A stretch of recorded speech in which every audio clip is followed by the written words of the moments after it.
ಇನ್ನು ಮುಂದೆ ನಿಮ್ಮ ನೆಚ್ಚಿನ ಧಾರಾವಾಹಿಗಳ ಫುಲ್ ಎಪಿಸೋಡ್ಗಳು ಸನ್ ನೆಕ್ಸ್ಟ್ ಆಪ್ನಲ್ಲಿ ಮಾತ್ರ. ಅದನ್ನ ಅಜಯ್ ಅವ್ರಿಗೆ ತಗೊಂಡ್ ಹೋಗ್ಬಿಟ್ಟು ಕೊಟ್ಟೆ. ನಾನು ಅಕ್ಕನೇ ನಿಮ್ಗೆ ಅಂತ ಕೊಟ್ಟಿದ್ದು ಅಂತ ಕೊಟ್ಟೆ. ಆದ್ರೆ ಫಸ್ಟ್ ಅಜಯ್ ಅವ್ರು ನಂಬಲೇ ಇಲ್ಲ ಗೊತ್ತಾ. ಮತ್ತೆ ನಾನ್ ಸುಳ್ಳು ಹೇಳ್ತಾ ಇದೀನಿ ಅಂತ ಅನ್ಕೊಂಡ್ರು. ಆಗ ನಾನ್ ಬಿಡ್ಲಿಲ್ಲ.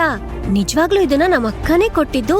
ನಮ್ಮ ಅಕ್ಕಂಗೆ ನೀವಂದ್ರೆ ತುಂಬಾನೇ ಇಷ್ಟ, ಅದಕ್ಕೆ ಈ ತರ ಹಿಂಟ್ ಪಾಸ್ ಮಾಡ್ತಾ ಇದ್ದಾಳೆ ಅಂತ ಚೆನ್ನಾಗ್ ಪುಂಗ್ದೆ.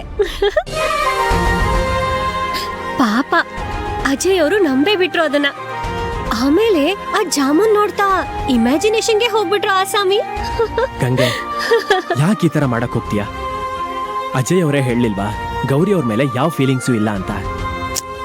ಸುಮ್ನೆ ರೀ ಅಭಯ್ ನೀವು. ಅಲ್ಲ, ನಿಮ್ಗಾದ್ರೂ ಅನ್ಸತ್ತಾ ಅಜಯ್ ನಿಜ ಹೇಳ್ತಿದ್ದಾರೆ ಅಂತ? ಅಜಯ್ ಅವರು ಅಕ್ಕನ್ ನೋಡೋ ನೋಟದಲ್ಲೇ ಹೇಳ್ಬೋದು ಅವ್ರಿಗೆ ಅವಳ ಮೇಲೆ ಎಷ್ಟು ಲವ್ ಇದೆ ಅಂತ. ಅಕ್ಕಂಗೂ ಅವ್ರಂದ್ರೆ ಒಳ್ಳೆ ಮನುಷ್ಯ, ಒಳ್ಳೆ ಫ್ರೆಂಡು ಅಂತ ಫೀಲಿಂಗ್ಸ್ ಇದೆ ಅಭಯ್ ಅವರೇ.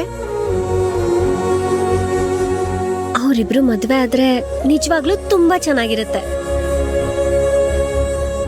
ಆವಾಗ ನಿಂತೋದ್ ಮದ್ವೆ ಇವಾಗ್ಲಿ ಅದ್ರಲ್ಲಿ ತಪ್ಪೇನಿದೆ?